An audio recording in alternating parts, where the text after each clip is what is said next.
Hello, ladies and gentlemen, Nick here, and welcome to my review of the third Jaws film, Jaws 3D, or simply Jaws 3 on home media releases and outside of the cinema, as it was Jaws 3D at the cinema due to the 3D effects that they decided to include with it.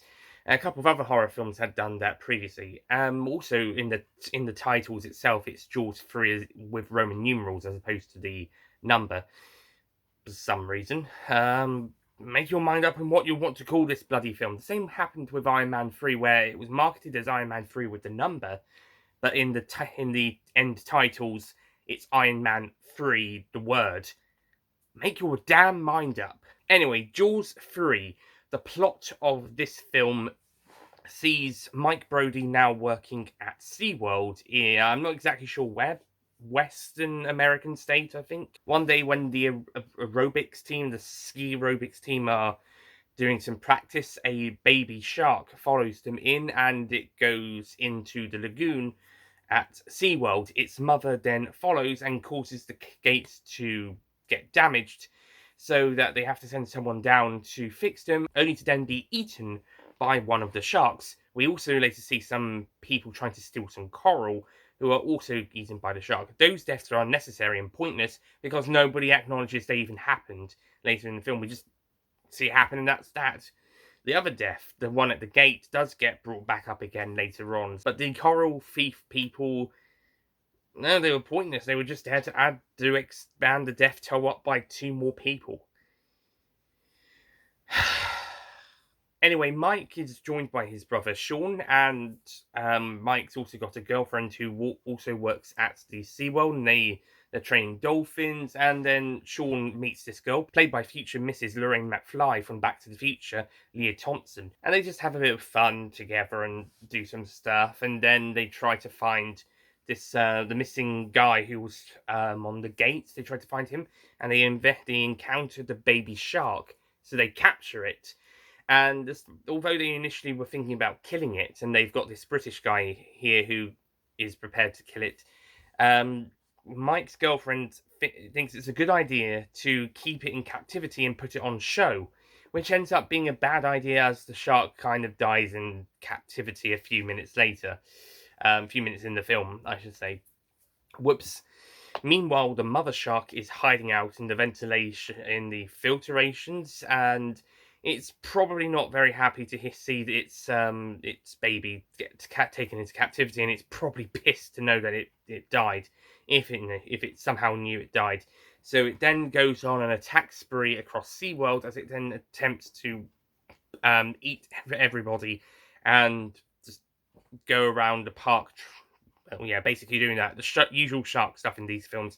That's more or less the plot of this film, and Mike and company have to try and sort out this new great white shark. They have to try and stop it from causing havoc at SeaWorld and killing people. And yeah, that's basically the plot of this. Also, some people at the Visiting the World get stuck in this underwater tunnel thing, so they have to get them out without them drowning or being eaten by the shark. And that's basically the plot of Jaws 3. This is a disappointing film. I'm sorry, this is a disappointing film. Let's get the elephant out of the room. The visual effects. Even for 1983, these visual effects are shit. They're trying to do this 3D experience thing, but it only really works at the cinema with 3D glasses. When it's outside of the cinema, it looks absolutely hokey. The same thing happened with the Doctor Who two-part Children Need Minnesota's Dimensions in Time in 1993, except with that one, at least it didn't make the screen didn't look too weird. It's just that the camera was going all over the place, that it could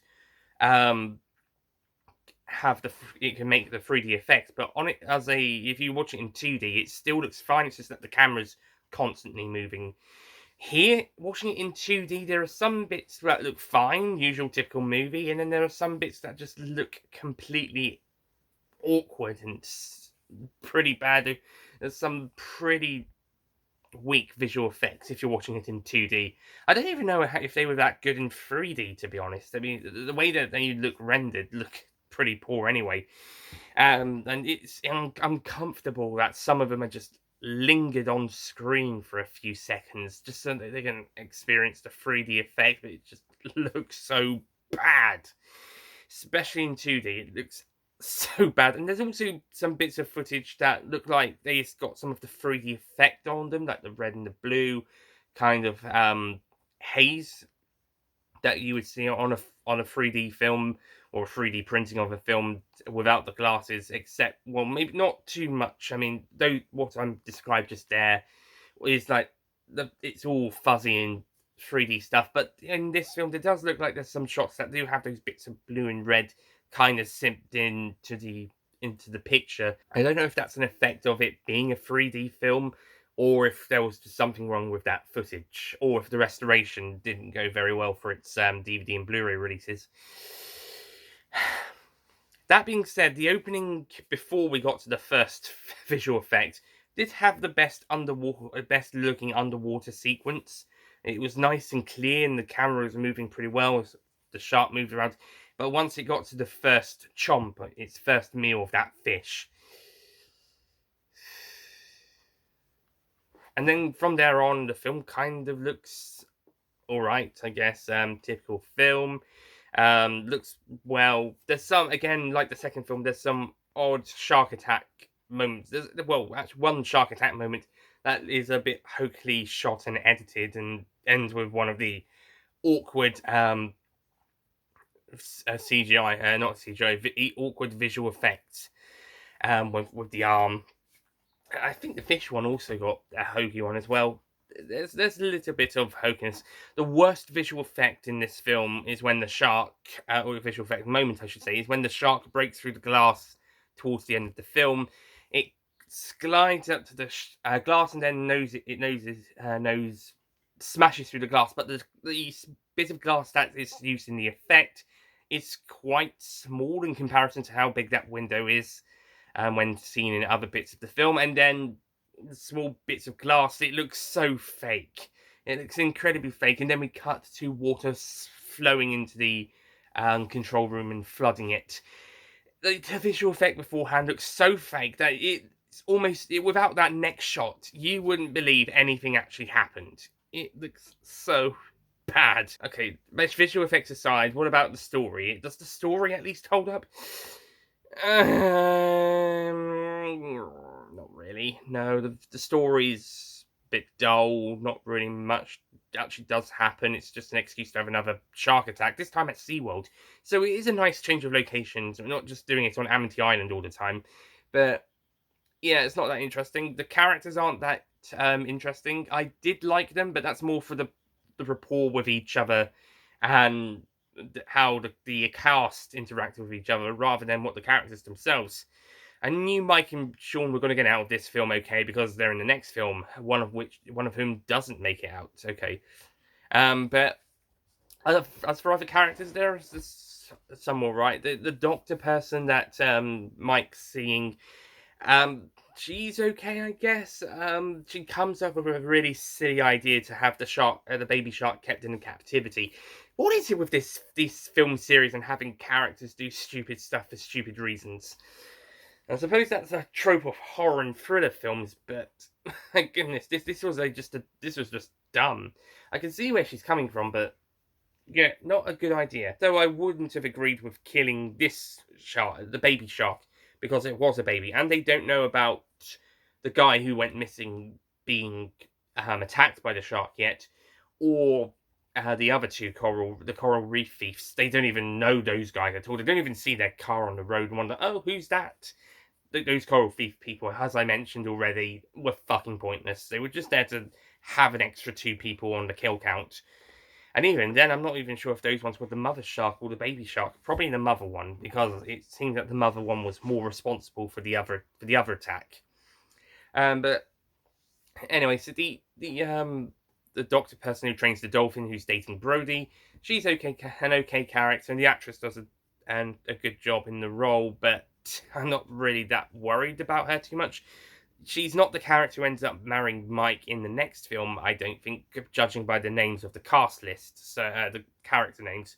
So yeah, I don't really, unlike say what's her name from Terminators 3 and 4, Kate, I think it was. Unlike Kate from Terminator 3, she doesn't go off to marry one of the main characters of the series and come back in the next films. There's this British guy who is some sort of hunter or something, and he's all right. He has a very thick British accent, and for a while, I thought he was an American actor or someone not from the UK putting on a very thick British accent.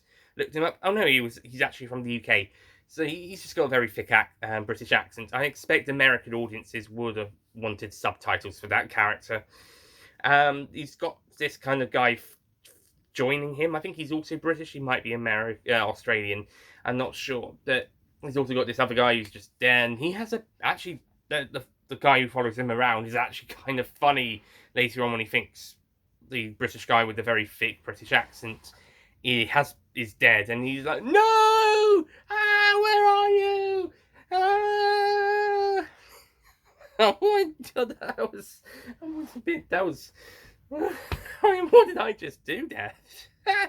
But yeah, that's not too far off from what the guy does. The British guy with a thick accent, he does end up dying, but when it looks like he's been eaten by the big shark, in a not so dramatic scene. Most other deaths of main characters are played a bit more dramatically. Like, only 2 films ago in this series, a main character was brutally murdered by the shark in an iconic scene as well. The shark it got up to his torso and he was thrashing him around, and blood was coming out of his mouth, and eventually it pulled him. He died, and the shark then pulled him down. That was an iconic scene. But in here, it just swallow him up, and he's trying to get out, but he can't get out straight away. And then later on, he's still alive within the shark, just about, and he's got this bomb thing. So Mike then uses this rod thing to take off the little cap, and it activates the bomb grenade thing inside the shark, causing it to blow up and having another shit visual effect that lingers on screen for several seconds.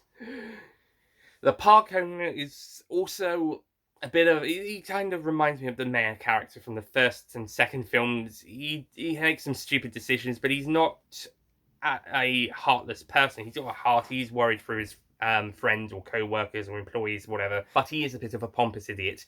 And finally, we've got some others, minor characters who help work out at the park and help out a few times. But the main one I wanted to talk about was, what should I say, mention was Kelly, played by Leah Thompson. And I didn't want Leah Thompson's character to be killed in this film, mainly because she was going to be Mrs. McFly a few years later. Thankfully, she doesn't get killed, although she does get attacked. But yeah, Leah Thompson does a decent role, and Leah Thompson does a good job in this film, but the character of Kelly is basically just there to give Sean a girlfriend. And I don't even know why Sean's here in the first place. He doesn't really contribute much to this film. And I think the only reason Kelly was here was so that Sean could have a girlfriend in this film. And yeah, that's basically about it. Maybe raise the stakes of some tension that Sean's going to be attacked by the shark for the third time, I think. And this time, his girlfriend, who he's really only met a few days ago, is attacked. That raises some stakes and tension. But yeah, I think the only reason this character's here is so that Sean Brody can have a girlfriend in this film, and she comes close to being killed by the shark, but is only injured. They're not even there for the final act. After Kelly gets attacked by the shark, Sean accompanies her to the hospital, and he's not there for the climax. Neither of them are there for the climax. It's Mike and his girlfriend that have to try, and the British dudes and a couple of other people at the park, and the boss guy who have to try and save the day. In fact, yeah, as I mentioned, Sean Brody's kind of pointless in this film. He's kind of just there to say, oh yeah, this is Mike's brother. He's in the previous films. And I will give them credit for having reference to the previous films that Sean's kind of scared of the water because scared of the ocean because of the shark attacks. It doesn't say which shark, because Mike said that shark attack at Amity Island when we were younger. He doesn't say which shark attacked. I don't know if he's referring to just the first film or if he's specifically the second one or both of them. I wouldn't be surprised if this film considered the second one not canon, or not, or ignores the second one and just referenced the first film. And in all honesty, because the two brothers are a bit closer in age in this film as opposed to the last film, I wouldn't be surprised if this film was trying to ignore the second film, because I thought the brothers were a bit closer in age in the first film. I thought that Sean was like 3 or 4, Michael was about 7, 8, 9. And then in the second film, it appears that Michael's now 10 years older than Sean. And now here, it looks like they're only a couple years older. So going back to the first one, and then I expect the fourth one will have something not too dissimilar, but they'll be in their 30s by that point, maybe. Continuity in these films are weird. They keep trying to age up the brothers so maybe they could take over from their father as the main characters of these films. But yeah, it's the continuity of their ages in these films is getting ridiculous. As for Mike Brody himself, he's a pretty good protagonist actually, and the actor who plays him is pretty good. I think he's a good main character for this film. He's not the most interesting, he's not the best, he's not the most exciting, but for this film, he'll do. SeaWorld looks really nice though. They captured SeaWorld really greatly. They might even have filmed on location there at a SeaWorld, and it looks really great. So the sets are all good, and the practical stuff is done well. The shark practical effects it looks very fake and look pretty fake, and probably the fakest of the first 3 films. And yeah, it's more noticeable. It's a faker shark than the previous 2 films, and the way they sort out the shark, as I've already mentioned, they kind of blow it up, so it's kind of ripping on the first film, but it doesn't look as cool because the effect is the 3D visual effects, and I've mentioned the the remains of the shark flying out and remaining on screen for an uncomfortable couple of seconds. And the final final scene sees Mike and his girlfriend come up from the water, and they're joined by the dolphins. And it's a really happy moment where both dolphins turn out to be alive, as they both attack the shark to save the 2 main characters. And one of them looked like it had been eaten, but it turned out, no, it's alive.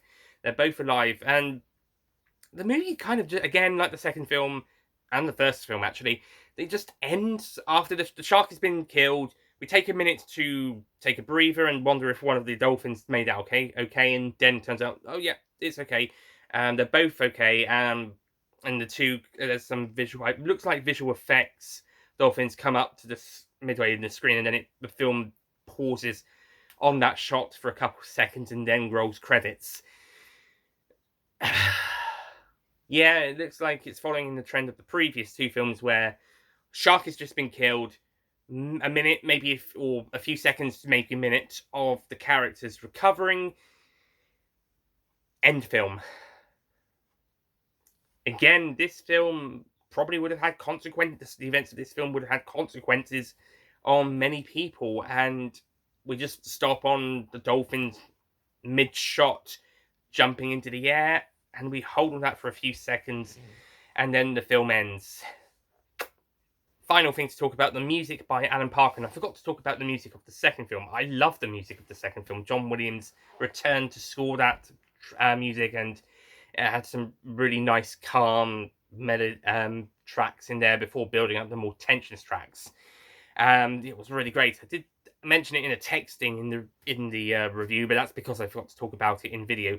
Alan Parker's music here is also pretty great. I don't think it's as good as Williams's 2 scores, but I think it's a worthy follow-up soundtrack to the previous 2 films, and Parker definitely gets the suspenseful moments down really well in the score. So I think the music for these films is some of the best stuff that it's got going for it. Not just the main theme, but the scores in general. And apparently, from what I've heard, the 4th film's soundtrack is pretty good and is better than the film itself. So we'll see how that goes. Or in the case of the music here, how that goes. Overall, Jaws 3 could have been a good film. It has some interesting ideas, but I made the stupid and terrible decision to try and make it a 3D film, and have some really hokey 3D effects.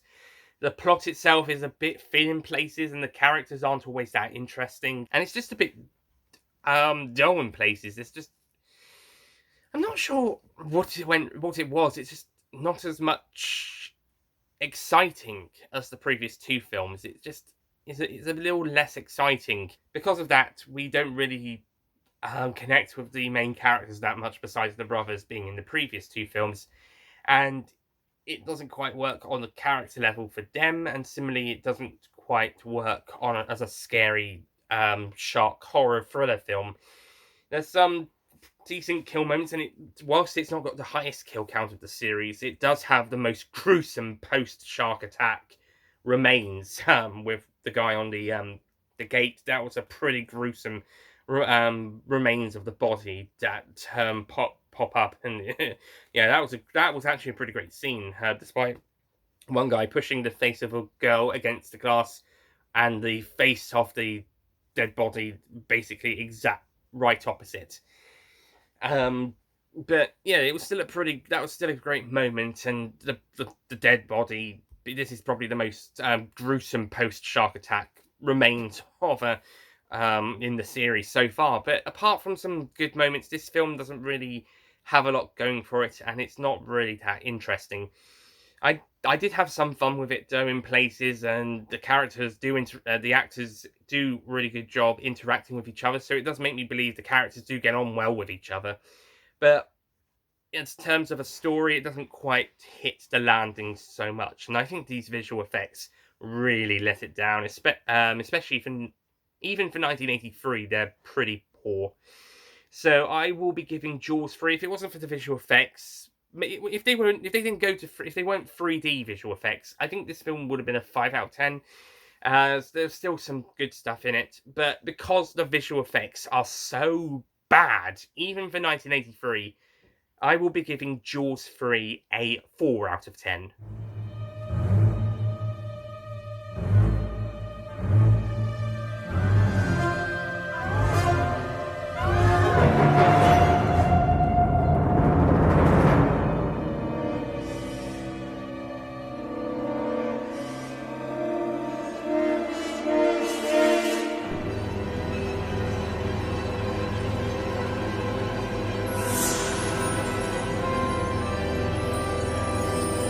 Yeah, it's mainly because those visual effects look so terrible, especially bits that hold on screen longer than you want them to be. Like, oh, it's uncomfortable.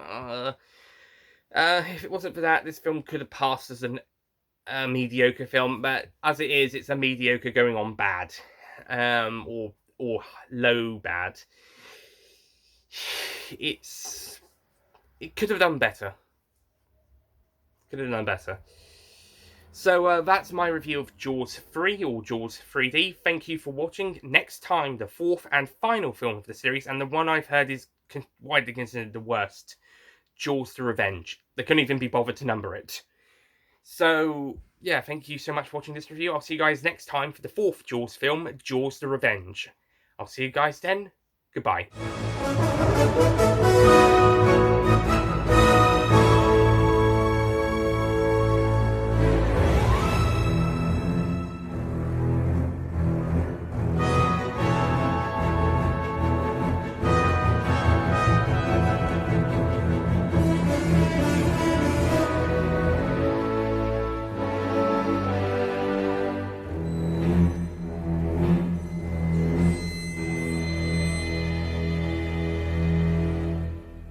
Don't forget to click below to subscribe to the Nicholas Payne Retro YouTube channel.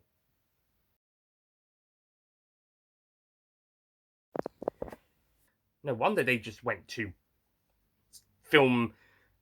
No wonder future Marvel films didn't really stick to numbers after the Iron Man films. It just confused everybody, I guess.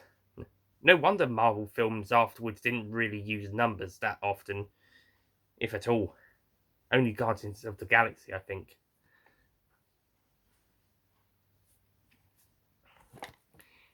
So let's assume California.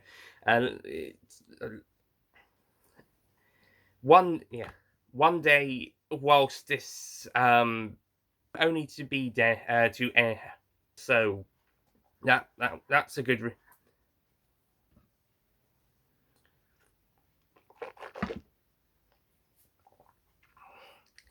Anyway, played by future Mrs. Um, and they just mess around for a little bit. They have some fun, you know. Well, I would say they're in their late teens, early to mid 20s. Let's get the first thing out of the first. Let's get the bigger. Which does make me think maybe this bit was also transferred to 3D as well.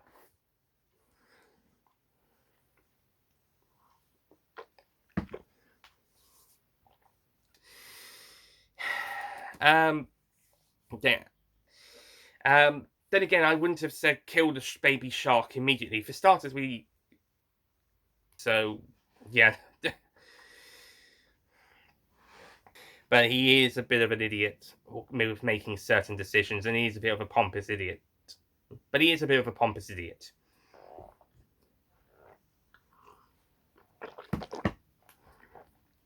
But he is a bit of a played by future Mrs. Lorraine McFly, and fuck's sake,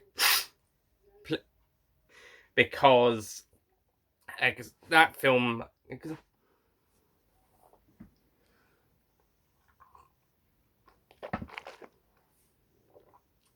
The shark practical effects they're probably the most fake shark practicals of the first 3 films. It looks a bit hokey in places, but hey, it's better than some of those visual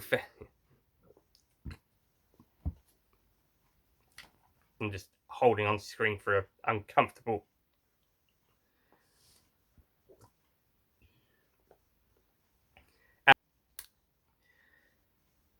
Yeah, it's following the trend of shark's dead.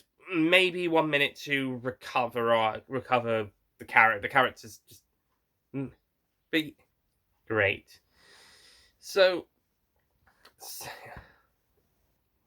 overall, Jaws 3 has some interesting ideas, and it could have been a good fit, and it's just a bit of a it's just a bit of a it's just not very, and not much goes on, and even the character development, the key character, and even moments with the characters, because they're not that interesting all the time, and we jump in with expecting to know who they are without really not knowing much about them, even the Brody brothers, then it's kind of, it doesn't quite work as we kind of